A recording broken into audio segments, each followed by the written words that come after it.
Empuje el que está al lado, si le va a hacer un estorbo.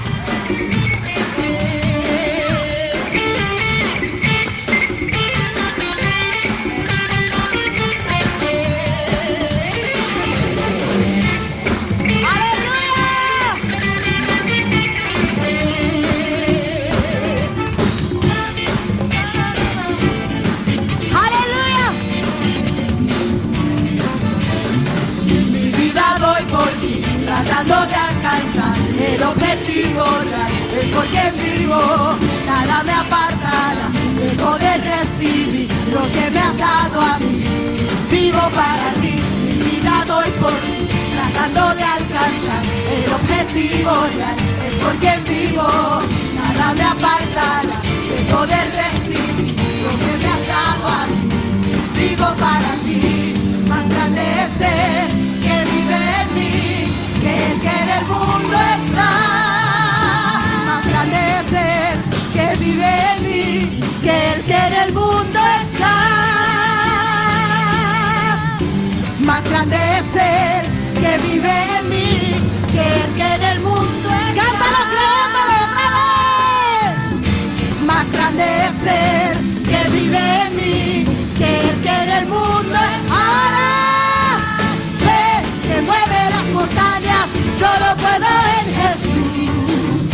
Lo sé, ve, dime y creyendo, yo lo puedo en Jesús. Él vive en mí, ve que mueve las montañas, yo lo puedo en Jesús. Lo sé, ve, dime y creyendo, yo lo puedo en Jesús. Él vive en mí.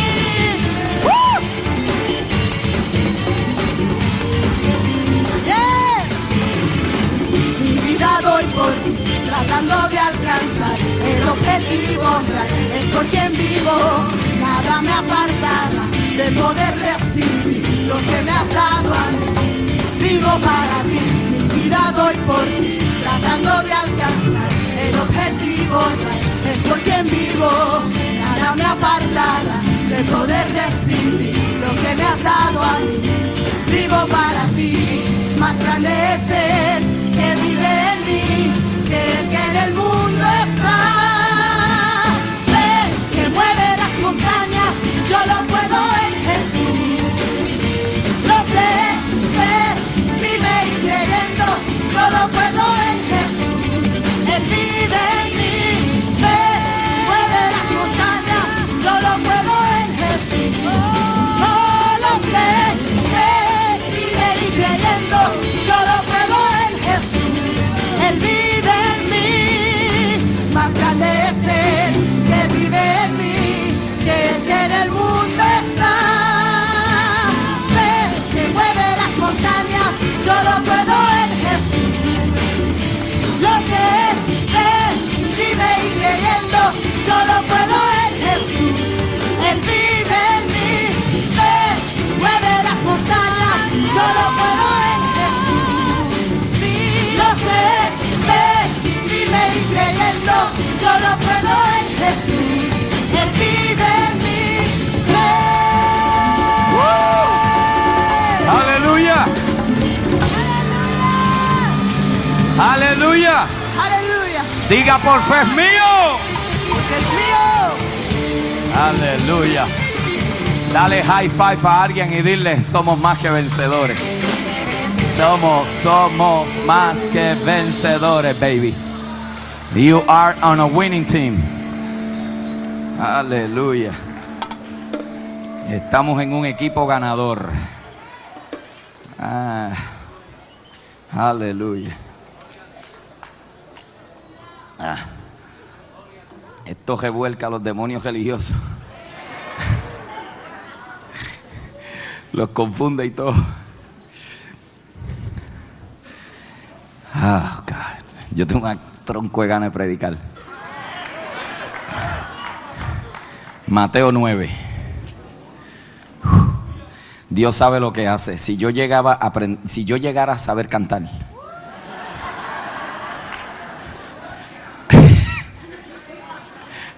yo haría el devocional, el todo.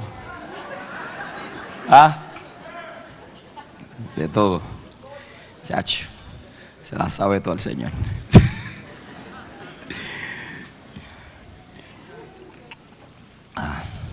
Mateo 9 y luego vamos a leer Mateo 12, verso 9 del capítulo 9. Quiero hablar del tema misericordia o sacrificio como parte de la serie El maravilloso Evangelio de la Gracia. Pasando Jesús de allí, vio a un hombre llamado Mateo, que estaba sentado al banco de los tributos públicos, y le dijo: sígueme. Y se levantó y le siguió. Y aconteció que, estando él sentado a la mesa en la casa, he aquí que muchos publicanos y pecadores que habían venido se sentaron juntamente a la mesa con Jesús y sus discípulos. Cuando vieron esto, los fariseos dijeron a los discípulos: ¿por qué come vuestro maestro con los publicanos y los pecadores? Al oír esto, Jesús les dijo: los sanos no tienen necesidad de médico, sino los enfermos. Id pues y aprended lo que significa misericordia quiero y no sacrificio, porque no he venido a llamar a justos, sino a pecadores al arrepentimiento. Capítulo 12, verso 1 al 8. En aquel tiempo iba Jesús por los sembrados en un día de reposo, y sus discípulos tuvieron hambre y comenzaron a arrancar espigas y a comer. Viéndolo, los fariseos le dijeron: he aquí tus discípulos hacen lo que no es lícito hacer en el día de reposo. Pero él les dijo: ¿no habéis leído lo que hizo David cuando él y los que con él estaban tuvieron hambre? ¿Cómo entró en la casa de Dios y comió los panes de la proposición, que no les era lícito comer, ni a él ni a los que con él estaban, sino solamente a los sacerdotes? ¿O no habéis leído en la ley cómo en el día de reposo los sacerdotes en el templo profanaban el día de reposo y son sin culpa? Por esto digo, que uno mayor que el templo está aquí.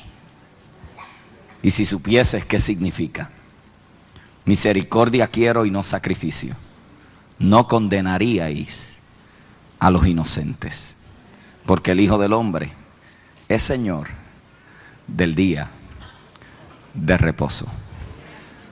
Apriétese el cinturón, que vamos a viajar. Este es el tercer mensaje en esta serie titulada El maravilloso Evangelio de la Gracia.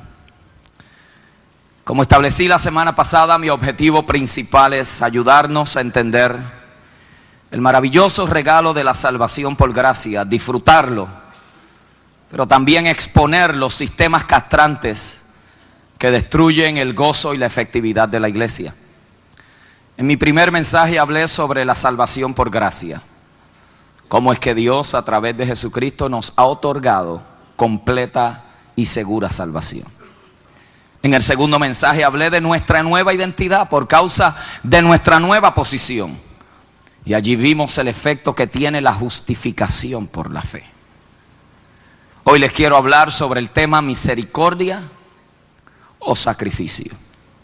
Cuando usted hace y da un vistazo analítico a la mayoría de la predicación en nuestros tiempos, usted tiene que llegar a la triste conclusión de que la mayoría de ella no es otra cosa que humanismo disfrazado con religiosidad. Los proclamadores de este tipo de evangelio dicen: tienes que ser mejor, tienes que tratar más, tienes que estar más comprometido, tienes que amar más profundo, tienes que ser bueno, tienes que estar gozoso. De ahí mucha gente ha logrado la idea y ha acuñado la frase: ayúdate que Dios te ayudará. En otras palabras, tú tienes que hacerlo para que Dios se mueva contigo y te responda a tu iniciativa. El problema de esto es que para gente atrapada en una conciencia de pecado, tratando de hacer todo lo posible para ser libres y agradar a Dios, esto no es otra cosa que más leyes sin poder.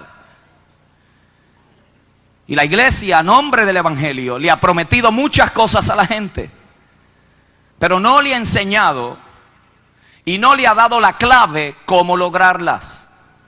Lo que le hemos ofrecido a la gente es más expectaciones, cumplir más reglas, observar más actividades, mantener más trabajo.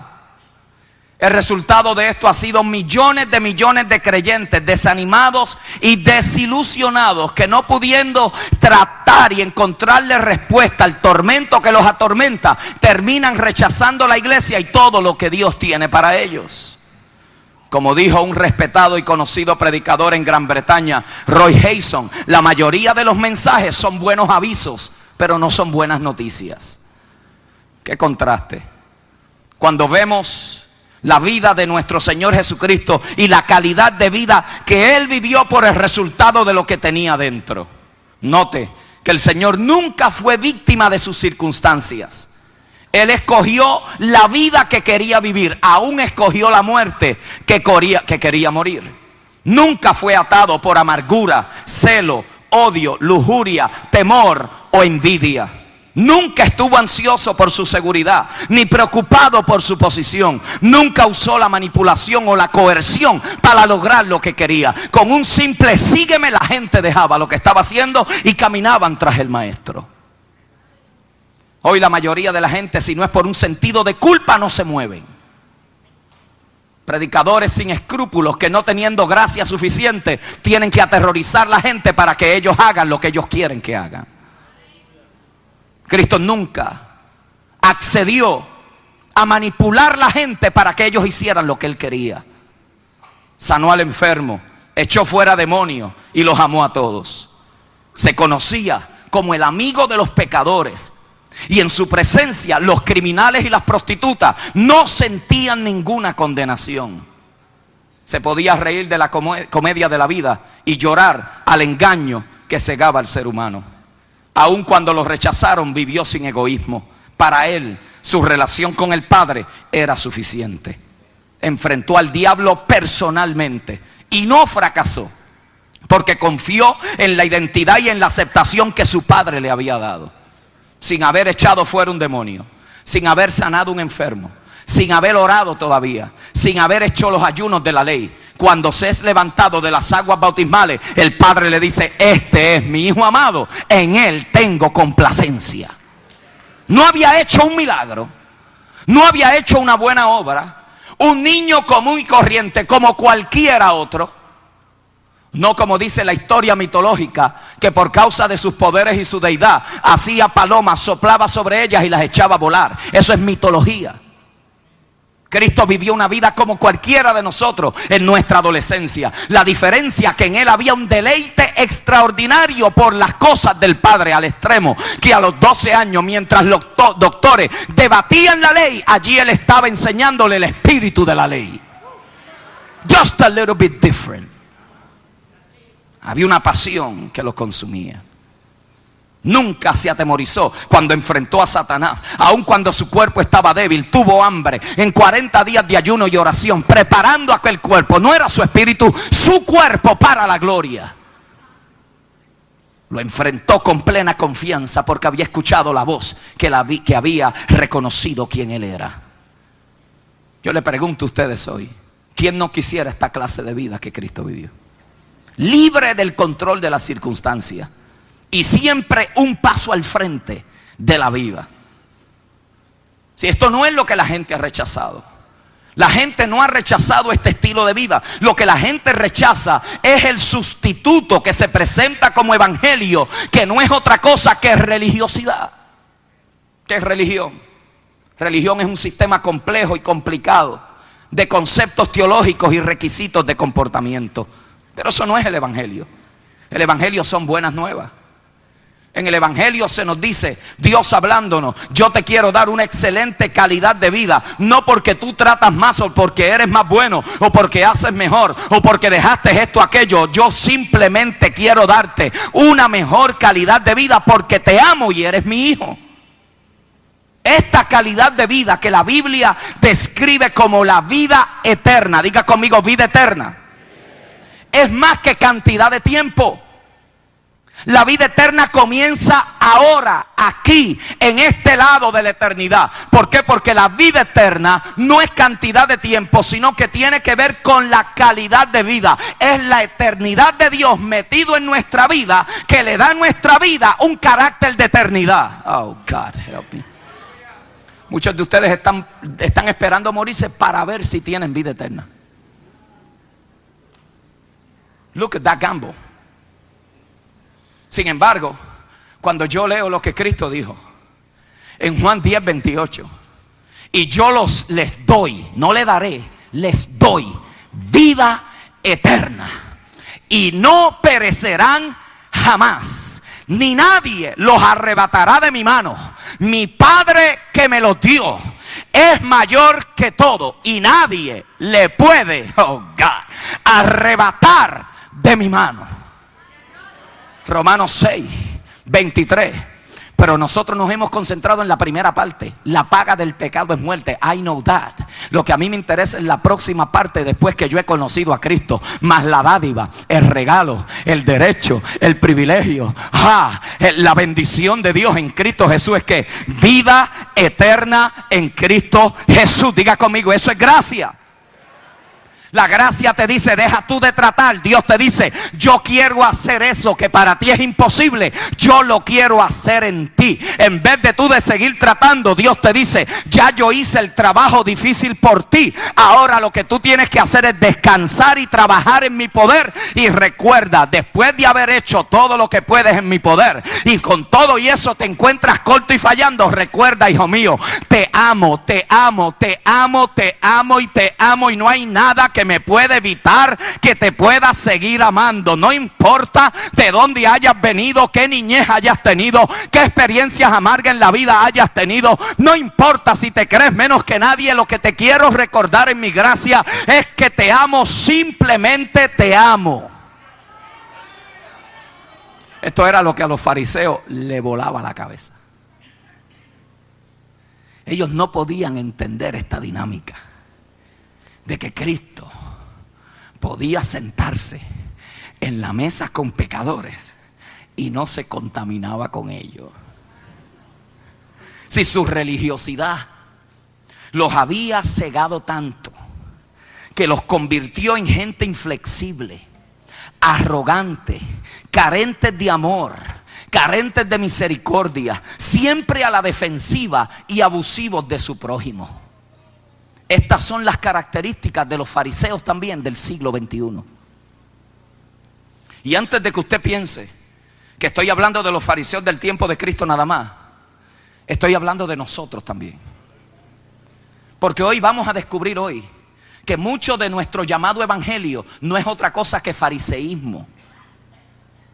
No es otra cosa que el legalismo envuelto en algunas fraseologías de gracia, pero por dentro estamos peor que los fariseos de aquel tiempo. El fariseísmo es más que una secta religiosa. Es una actitud, es una mentalidad. Es un sistema y una mentalidad legalista que lo que hace es que reduce a Dios a mi limitada interpretación, a un set de doctrinas e institucionalismo religioso carente de amor y carente de misericordia. El legalismo reduce a Dios a que si no es lo que yo he interpretado, eso no puede ser de Dios. Consideren esto en el tiempo del Señor y qué podemos aprender de esa gracia. Los dos eventos nos muestran que Cristo confrontó y señaló que los fariseos no habían entendido lo que quería decir misericordia y sacrificio. Y ayudarnos a entender la diferencia entre ambos nos va a dar un mayor entendimiento de cómo es que la gracia opera en este lado de la vida y cómo nosotros podemos esquivar y eliminar legalismo en nuestra vida. Lo primero que tenemos que entender es lo que es sacrificio. Este término es bien conocido en todas las religiones del mundo. Desde quemar hijos para calmar un Dios, hasta ponerse bombas y a nombre de Alá explotar en medio de una comunidad o de un autobús lleno de gente. La idea que presenta ese sacrificio es que si yo hago algo, Dios se moverá a mi favor. Pero la realidad del asunto, hermano, es que Dios fue el que trajo el concepto del sacrificio. Él fue el primero que sacrificó un animal para poder expiar o redimir los pecados del ser humano caído. Y la idea que presenta el sacrificio es ofrecer algo de lo cual nosotros somos dueños por algo más importante de lo que nosotros tenemos. También se presenta la idea de ofrecer algo vivo para pagar los pecados y ganar así el favor de Dios en nuestra vida. Esa era la práctica religiosa del tiempo del Señor. Sin embargo, cuando usted entiende bien el concepto del sacrificio, nadie puede ofrecer un verdadero sacrificio porque Dios es el único que es dueño de todas las cosas. Nosotros somos administradores del poder. Quiere decir que nuestro sacrificio siempre estará incompleto porque lo que tenemos no es porque somos dueños, es porque se nos confió. O algunos de ustedes produjo su propia vida. Algunos de ustedes produce su propio oxígeno. Lo que nosotros podemos ofrecer es simplemente en resultado a una respuesta porque algo se nos dio para tratar de calmar la ira de Dios. Y Dios, sabiendo que jamás yo podré ofrecer un sacrificio perfecto, Él dijo: yo mismo me ofrezco por ellos para que ese sacrificio sea completamente perfecto. Y por eso es que la Biblia dice que el sacrificio de Cristo pagó todos nuestros pecados y su sangre derramada selló mi salvación. Y la Biblia dice que sin derramamiento de sangre no hay perdón de pecados. El error de los fariseos fue que ellos pensaron que sus sacrificios en realidad pagaban por sus bendiciones. La mentalidad era esta: yo hago y Dios responde. Entonces, como ellos ofrecían el sacrificio correcto, pues ellos creían que ellos estaban bien. Como ellos seguían la ley bien estricta. Por eso en aquella parábola del publicano y el fariseo, cuando aquel va delante de Dios: yo doy ofrenda, yo ofrezco ayuno 2 veces en semana, mírame a mí. Y Cristo dice que se llegó otro diciendo: soy pecador, no puedo hacer nada por mí mismo, ayuda a mi fe. La Biblia dice que aquel fue acepto y el fariseo fue rechazado, porque el fariseo había desarrollado la mentalidad. A nosotros nos pasa eso.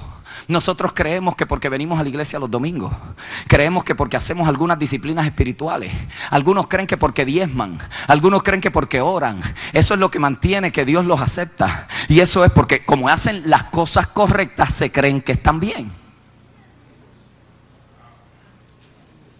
Entonces Cristo está diciendo: no, ustedes no han entendido la enseñanza que Dios quiso darle a ustedes a través del sacrificio. Porque el sistema sacrificial lo instituyó Dios, no para enseñarle a la gente que Dios se complacía en los sacrificios. Por eso hay instituciones religiosas que le dicen a su gente que si ellos maltratan su cuerpo, ellos de alguna manera van a ser aceptados y recibidos en Dios. Y ustedes los verán en Semana Santa caminando en saco, y los verán caminando de rodillas, y los verán caminando descalzos, y los verán haciendo rosarios y escapularios, y los verán a ellos ofreciendo promesas para que la ira de Dios se calme. ¿De dónde nace eso? De que no se ha entendido el sistema sacrificial, que ya yo no tengo que pagar un sacrificio por mi salvación, porque el sacrificio más excelente ya Dios mismo lo proveyó para que yo pueda disfrutar el regalo de la salvación. Ya no es que yo tengo que maltratar mi cuerpo y tengo que golpearme y tengo que lacerarme para calmar la ira de Dios que está enojado conmigo.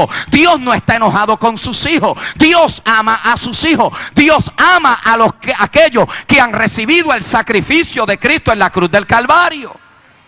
Ellos no habían entendido que Dios no se complacía en el sacrificio. El sacrificio era solamente para mostrar lo serio que era el pecado. Y solo con el derramamiento de sangre inocente podía tratarse con el pecado. El hecho de que Dios recibiera el sacrificio era un acto de pura misericordia de Dios. Lo que ellos no habían entendido es que Dios actuó primero. proveyó el medio para ellos acercarse, pero no era para Dios complacerse de lo que ellos hacían, sino para que ellos entendieran que ante la santidad de un Dios puro, cualquier cosa no es aceptable. Y les da el medio, le ofrece el sistema, pero entonces eso fue misericordia. Ellos dijeron, si nosotros hacemos el sacrificio es que estamos bien, e invalidaban la fe que tenía que ejercitarse cuando ellos se acercaran al sacrificio que iban a ofrecer. Ellos no entendieron que misericordia es antes que sacrificio. Y los dos eventos bíblicos que leímos nos ayudan a entender ese dilema. Noten el primero, Mateo capítulo 9. Jesús está comiendo con la mafia. Lea la historia. Ellos eran los cobradores de impuestos. La gente los odiaba. Porque aparte de que eran los cobradores de impuestos, hacían que la gente pagara mucho más de sus impuestos. Les robaban a la gente. Por eso en la enseñanza de uno de los capítulos de la Biblia, aquel que era un cobrador de impuestos, cuando viene y se arrepiente, dice, ay, le tengo que devolver a la gente 4 veces por todo lo que le robé. Noten dónde está Cristo sentado. Está sentado con unos pecadores, publicanos, cobradores de impuestos. Y cuando los legalistas ven aquello, le dicen, le dicen a sus discípulos, de hecho, lo tienen que haber dicho un poquito alto porque el Señor lo oyó. Mira este, tan santo que se dice, y míralo comiendo con publicanos y pecadores. Si para la mente legalista asociarse con un impío era una tragedia, aquello era inconcebible, que uno santo se sentara a comer con un pecador. Sin embargo, la respuesta inmediata del Señor nos deja demostrar cuál es la actitud de Dios hacia la vida. Y le dice, ¿no sabían ustedes que los sanos no necesitan médico, sino los enfermos? Nos lanzamos al capítulo 12 y allí vemos otro evento mucho más glorioso. Allí tiene la gente. Los fariseos están escandalizados, rompieron la ley. Los discípulos están trabajando el día de reposo. Y viene Cristo que le vacía la burbuja a todos los legalistas. Y viene y le dice, ¿no habéis leído cómo David? Acuérdese, usted tiene que entender el peso que esto tiene, hermano. Eso es más que una mera historia. Usted está hablando de David, está hablando del héroe del pueblo de Israel. Está hablando del cantor, está hablando del salmista, está hablando de aquel que ellos esperaban que de la simiente de David viniera su libertador. Y viene Cristo y le dice, ¿no habían leído ustedes que David entró al templo? Y no solamente David, entró con mucha gente más. Y comieron de lo que no era lícito comer, de los panes de la proposición. Y no tienen culpa. ¡Pah! Le vació la burbuja. Y para ponerle más presión en la llaga, viene y le dice, ¿y no habéis leído cómo vuestros sacerdotes profanaban el día de reposo? Y viene y le hace una coma. Hasta las comas en la Biblia tienen sentido. Y le dice, ¿y son sin culpa? Y viene y le dice otra vez, basado en el libro de Oseas, que es de donde sale la declaración. Viene y dice, ¿no habéis leído? Misericordia quiero y no sacrificio. ¿Qué nos enseña estas dos historias, hermanos? ¿Qué nos puede enseñar estas dos historias acerca de nuestras actitudes legalistas que muchas veces nosotros tenemos y no nos hemos dado ni cuenta de ellas? Hay 3 conceptos que se desatan de esta actitud de los fariseos del siglo de Cristo y de los fariseos del siglo XXI. La primera actitud y concepto que se desata es el concepto de evitar a los pecadores. Sí, los fariseos desarrollaron esta filosofía. Las tinieblas derrotan la luz. Lo sucio siempre contamina lo limpio. La muerte es más fuerte que la vida. El pecado arruina la justicia. O hay gente que sabía cómo lavar platos por dentro, no sabían cómo lavar corazones. Estaban tan expertos en lo exterior, en lo riguroso de la ley, que habían perdido de vista el espíritu de la ley. Hoy el legalismo es igual. Esta mentalidad lleva a la gente a evitar a los pecadores. Usted quizás vino de ahí, no se me esconda. Le dijeron que si se reúne con pecadores se contamina. Lo sacaron de la sociedad, lo metieron en un templo a cantar coritos "Me voy con él", mientras todo el mundo a su alrededor se pierde, mientras la gente cuando usted llega ni se ríe con ellos, porque ellos no son dignos de su sonrisa. Los escuchamos. Yo quiero cambiar de trabajo porque allí lo que hay son pecadores, y yo quiero estar en un lugar donde todos seamos creyentes. Qué lindo y religioso suena eso. El único problema es que es fariseísmo. El único problema. Nos hemos oído. Queremos hacer comunidades cristianas donde todas las residencias sean hijos de Dios. Qué lindo, ¿verdad que se oye lindo eso? El único problema es cómo nos vamos a ganar al mundo nosotros siendo la luz. El único problema que hay con eso es que es una violación pero tangible de lo que Cristo dijo: yo los envío a vosotros en medio de las tinieblas. Ustedes son la luz del mundo y son la sal de la tierra. Guess what? Muchos de ustedes se sienten tan incómodos alrededor de los pecadores que no saben ni hablar. Lo único que tenemos es idioma religioso. Amén, gloria a Dios, aleluya, bendito sea el nombre del Señor. No le podemos dar una respuesta a la gente, hermanos. ¿Por qué? Porque nos han sacado. El legalismo te ha metido dentro de templos y llegas a un lugar y no sabes ni cómo comportarte. En vez de estar seguro de quién tú eres en Cristo, en vez de tú saber quién tú eres en el Señor, en vez de tú estar confiado en lo que Dios ha dicho de ti, mira lo que muchos han llegado a creer: que los demonios de ellos se me pasan a mí. ¿O acaso la Biblia no dice que mayor es el Espíritu de Dios que está en mí que el que está en ellos? Fariseísmo, fariseísmo, fariseísmo, legalismo del siglo XXI.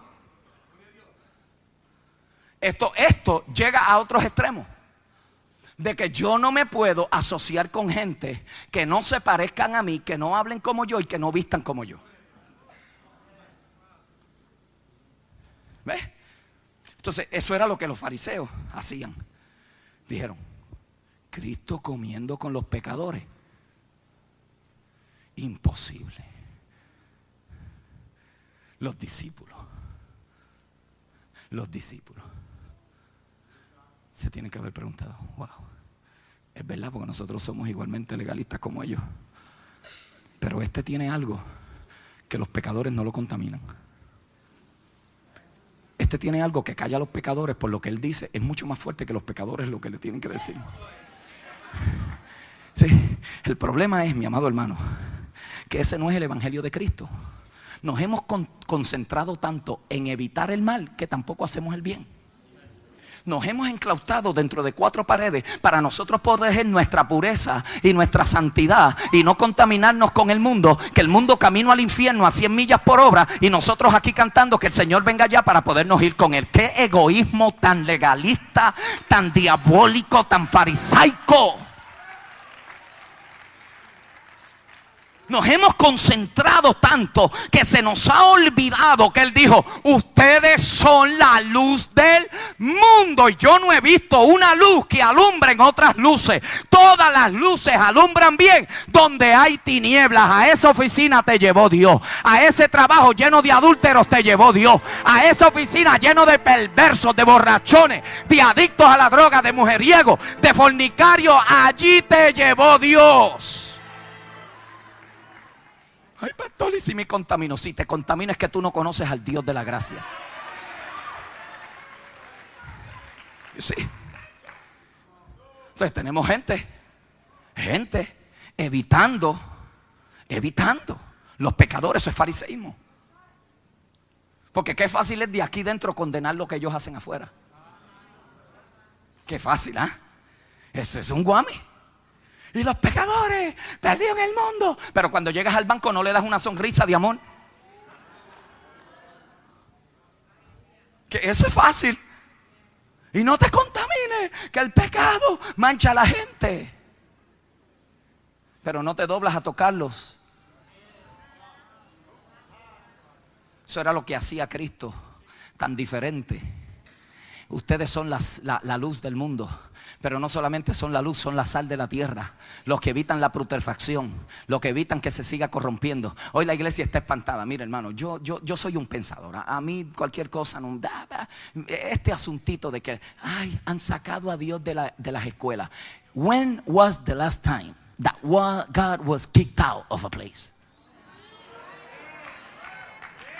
Cuando ese asunto, ¿de dónde nosotros nos hemos sacado eso? ¿Sabe de dónde nos hemos sacado eso? Que nosotros preferimos defender nuestro institucionalismo y en vez de decirle a la gente, Dios no está en mi institución, Dios está dentro de ti. A Dios no lo sacarán jamás de las escuelas, porque mientras haya uno de nuestros hijos... No entiende. Daniel, esto se está entendiendo como se debe de entender. Sí, esta idea de que tenemos que hacer revueltas para que metan a Dios otra vez a las escuelas es no haber entendido dónde es que Dios está en primer lugar. Miren qué ridiculez decir, mire, el mundo dirá, bendito que pobrecito el Dios que a esta gente le sirve, que con una simple ley ya Dios salió de la escuela. ¡Wow! Y no nos damos cuenta que en el sistema de nosotros que estamos democráticos, si tú quieres oración en la escuela, tienes que también que permitirle a los brujos, a los espiritistas, a los nueva era, a los perversos, a los pornógrafos que tengan sus clubes también. ¿Por qué mejor no somos un poquito más astutos? Les enseñamos a nuestros hijos lo que ellos tienen adentro. Y escúcheme bien, no hay maestro que le pueda decir a nuestros hijos que no ore. No hay maestro sobre la faz de la tierra que le pueda decir a nuestros hijos que no puede servir. No hay maestro que le pueda. Entonces nosotros oh, Dios, los he sacado de la escuela, bendito. Hermano, vamos a vigilar para que metan a Dios. ¿Sabe por lo que tenemos que vigilar? Para que la iglesia salga del fariseísmo castrante que los ha hecho alejarse del mundo y nos metamos donde Dios dice que debemos de estar. Somos la luz. Somos la luz. Y la luz aquí dentro no brilla. La luz brilla allá afuera. La luz brilla en el banco, la luz brilla en el trabajo, la luz brilla cuando tú estás ahí con ese montón de inconversos, trabajando ahí en esa máquina pesada, hablando sucio. Cuando tú le das testimonio, ellos dicen, perdóname porque no te había notado que tú estás ahí. Sí, pero si te ríes de sus chistecitos y eres una cosa en la iglesia y otra cosa con ellos, y te ven allá bebiendo y fumando y con mujeres con ellos y después te ven aquí dentro, eso no es testimonio para nadie. Pero cuando Cristo está metido adentro por el evangelio de la gracia, ellos tienen que darse cuenta que en ti hay algo diferente. ¿Saben lo que ellos vienen a hacer después? I was there before. Mira, yo sé que tú eres religioso, pero estoy pasando por un divorcio. ¿Usted oraría por mí?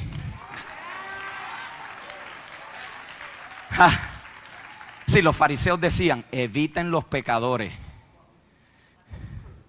la gracia dice, camina entre ellos, porque tú sabes quién eres, tú sabes lo que tienes, tú sabes lo que se te ha confiado. No te intimides delante de los pecadores. No te intimides con sus manos. Hay gente, hermano, que están tan llenos de religión que oyen una mala palabra y se ponen hasta nerviosos. Ay, yo no oí eso. Oh, please, hermano. Eso es fariseísmo.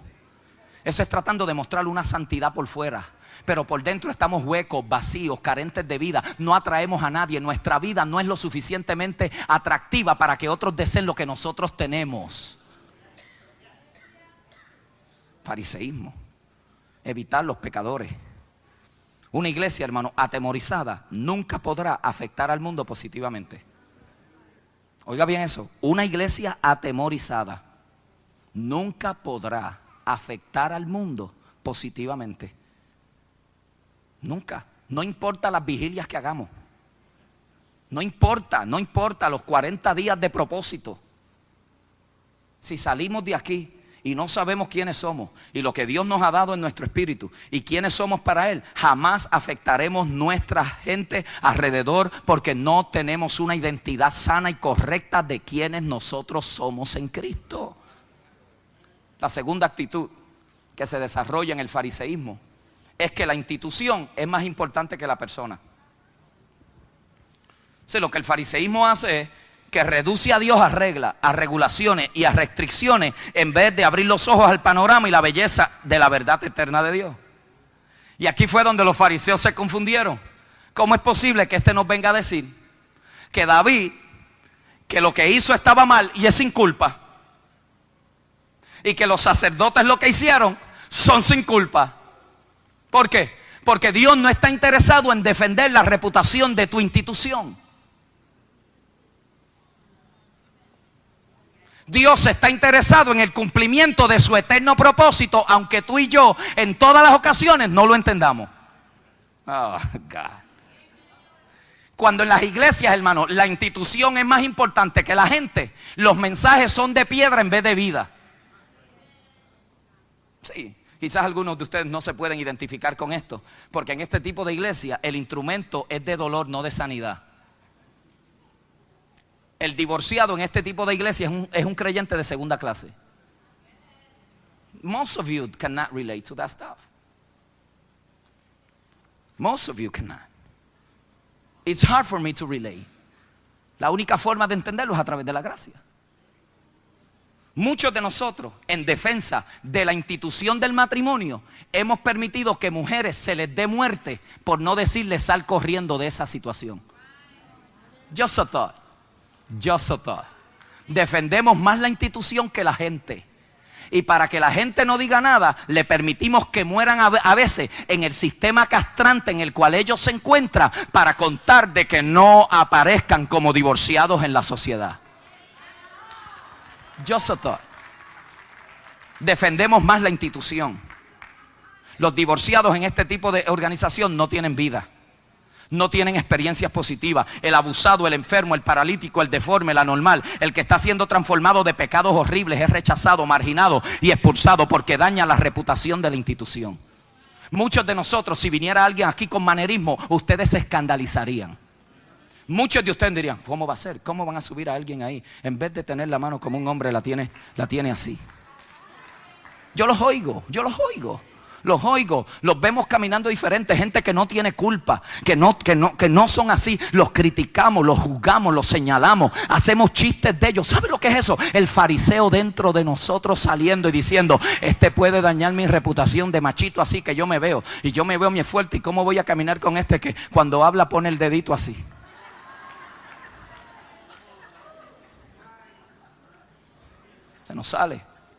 Se nos sale.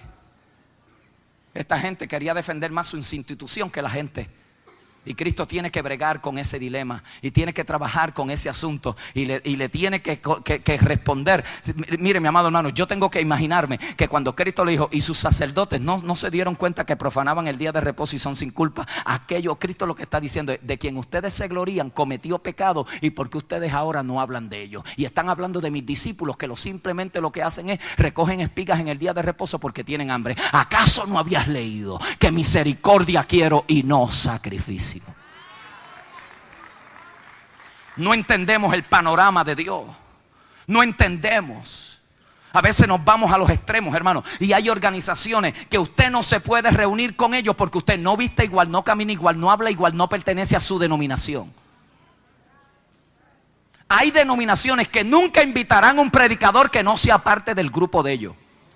Now you tell me si eso no es fariseísmo.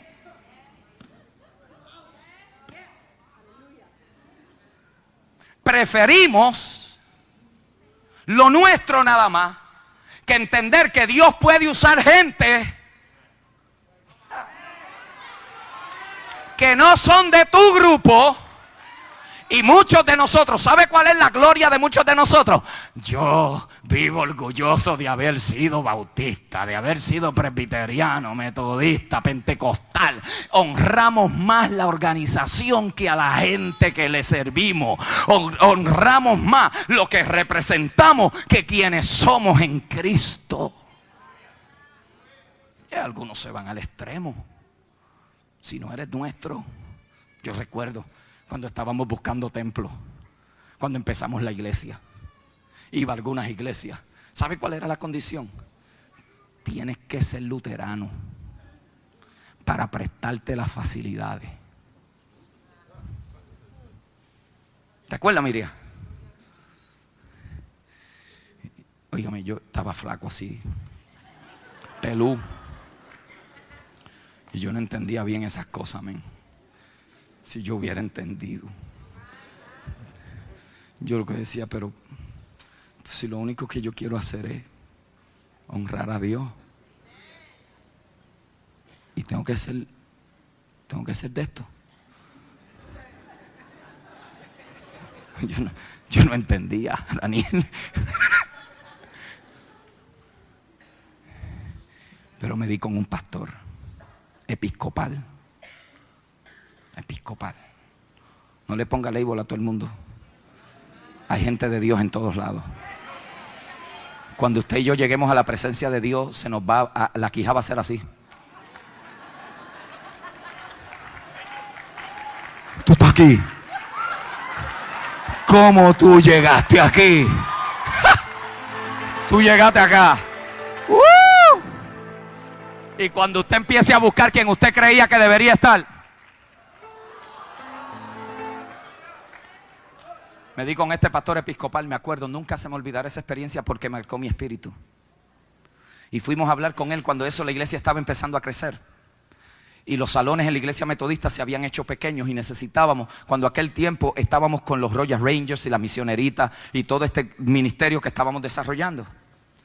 Y recuerdo que fuimos a hablar con ellos para que nos prestaran el local, para que nos permitieran usar la iglesia episcopal. Y el pastor episcopal viene y me dice: fíjate, nosotros estamos buscando un ministro hispano para que venga a trabajar con la iglesia episcopal. Pero ya que Dios los está usando a ustedes para alcanzar la comunidad hispana, yo creo que no tenemos que reproducir lo mismo. Brother, blew my mind. Ahí sí que yo no esperaba esa respuesta. Y me dice: como yo sé que ustedes están pasando por aquí, porque yo le había dicho que tenían los planes de construcción y todo, me dice: yo voy entonces a detener el buscar un pastor hispano que venga a trabajar aquí y les vamos a permitir usar las facilidades nuestras, porque yo quiero estar en lo que Dios está bendiciendo.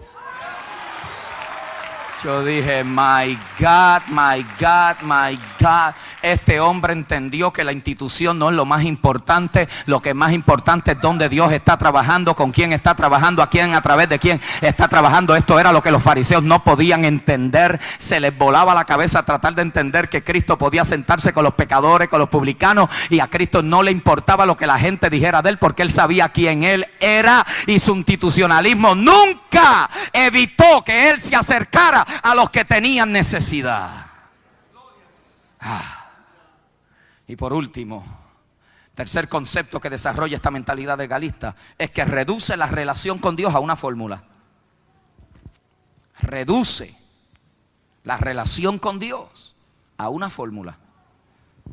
El legalista dice que para enfatizar la gracia, lo que uno hace es dándole a la gente licencia de pecar. I'm not going to answer the question, que muchos de ustedes vienen a buscar respuesta el domingo y no están oyendo el mensaje por buscar la respuesta de la interpretación que ustedes quieren que yo dé. I'm not.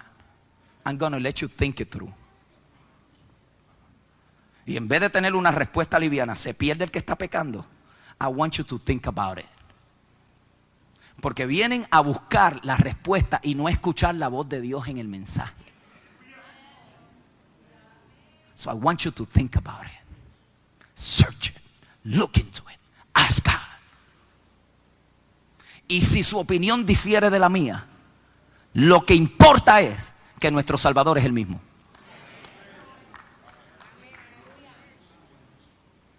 Como Martín Lutero dijo, fuiste lavado con la sangre, entonces eres mi hermana. Todo lo otro, second nature. De que si usted cree que tenemos que adorar así y otros no creen que hay que adorar, son más. Miren como algunos de los pentecostales se refieren a otros hijos de la fe, los fríos.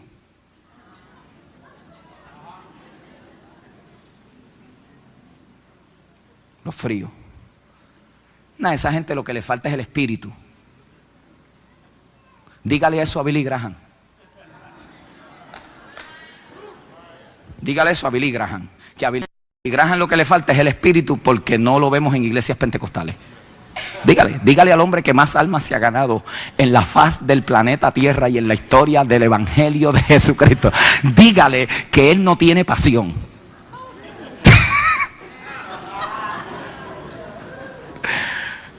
Se nos cae la teología.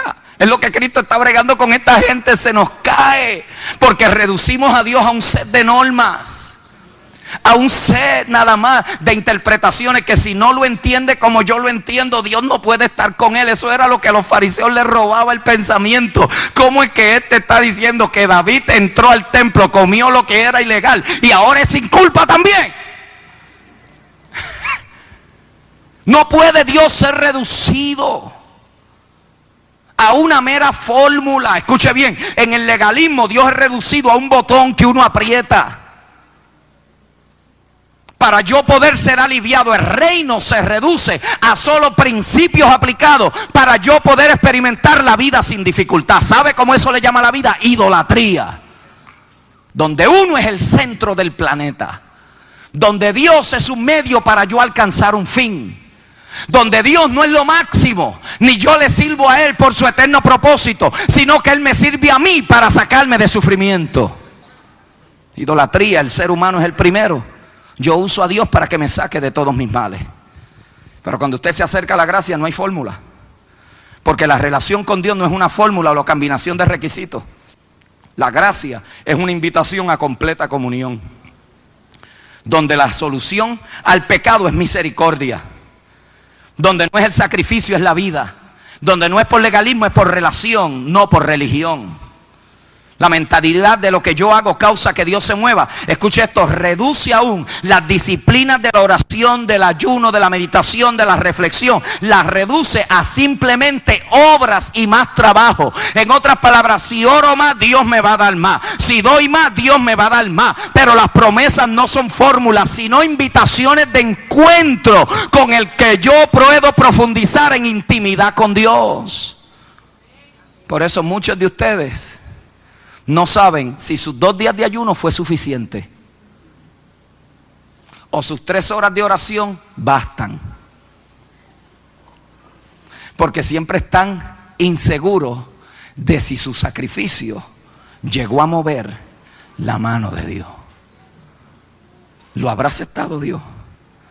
Y los que viven por esta mentalidad de sacrificio, escuche, nunca saben si han sacrificado lo suficiente.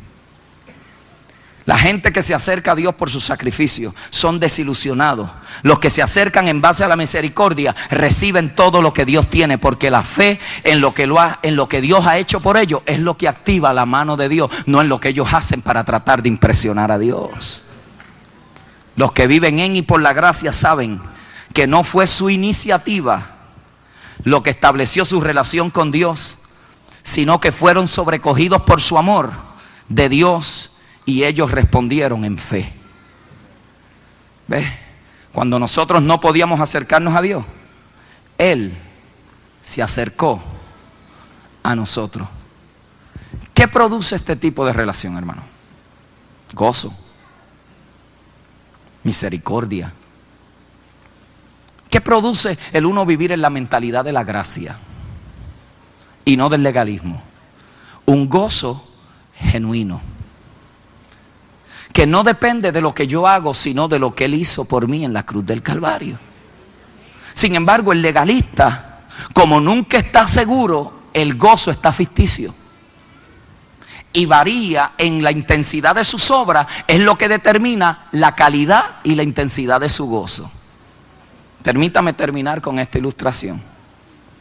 ¿Cuántos de ustedes han visto un certamen de belleza aquí? No es pecado, levante así. Just relax, it's okay.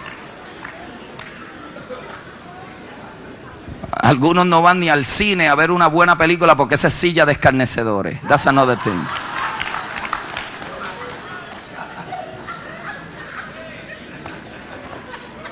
Relax, man, enjoy life. It's bigger than that, believe me.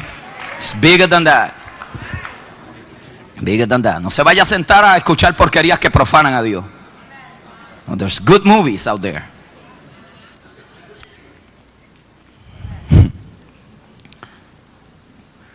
Los certámenes de belleza.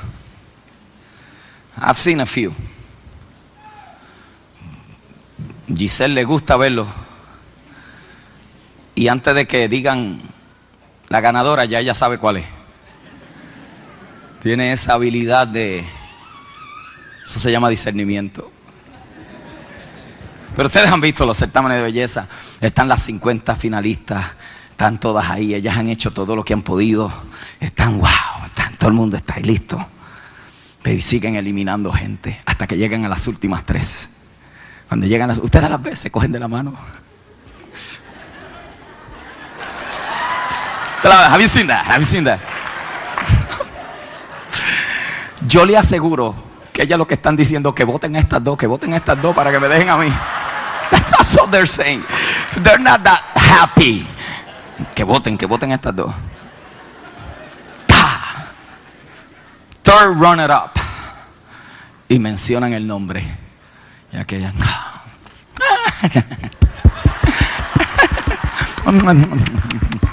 Y se va.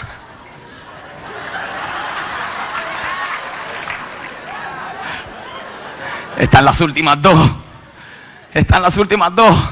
Todo el mundo está, uno está acá. ¿Quién tú crees, Yane, que es? ¿Quién tú crees? Ni uno está acá. Y están ellas dos. Second runner up. Ay, dicen el nombre. Y aquella dice, oh, no fui yo. Y ahí le da el abrazo a la que ganó. Y usted la ve.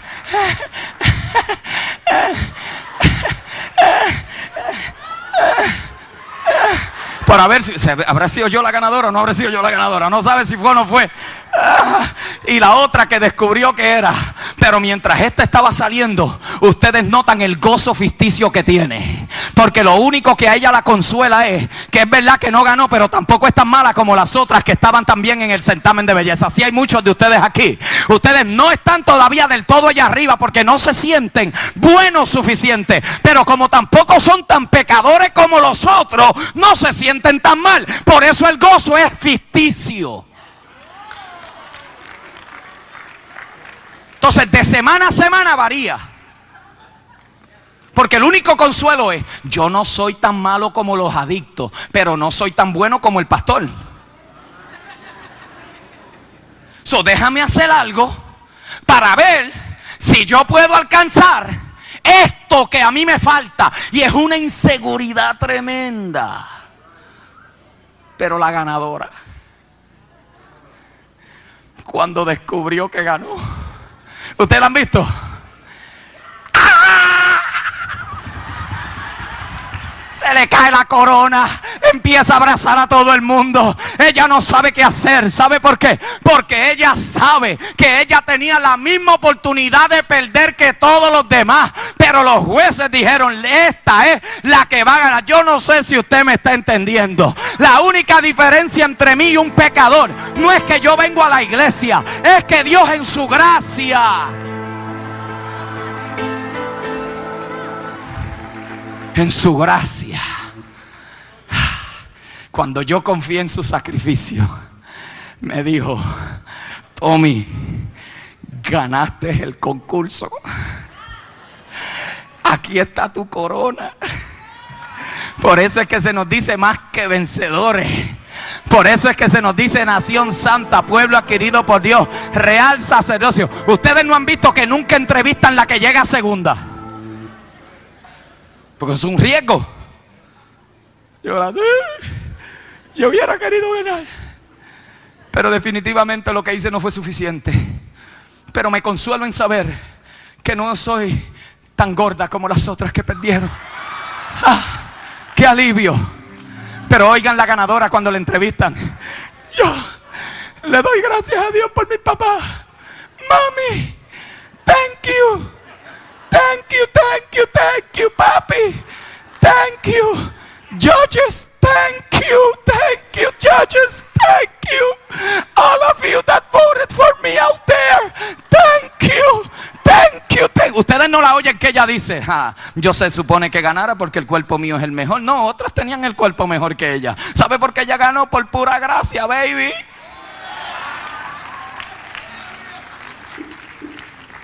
So, cuando a mí me entrevisten, cuando en aquel glorioso día nos paremos allí todos, José Tomás Moya, ¿cómo usted ganó? Thank you, Father. Thank you. Because I didn't know what to do. I had the same chant that everybody else. But in your grace, en tu gracia, no fue lo que yo hice, porque otros lo hicieron mejor que yo. Fue lo que tú hiciste por mí en la cruz del Calvario. Thank you, Lord. Thank you. Thank you, Lord. Thank you. Y allá se le ocurrirá a un legalista que se filtró a decir, hey, pero él no llegó aquí porque pastoreaba una iglesia grande. Hey, yo creía que él llegó porque le gusta orar al tipo y ayunar. El padre le diría, ¿no habéis leído que aun cuando él me sirvió y confió en mi sacrificio, aún pecó mientras estaba allá?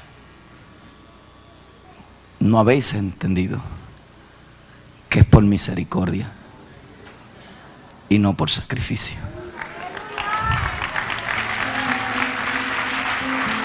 Por su gracia estoy aquí.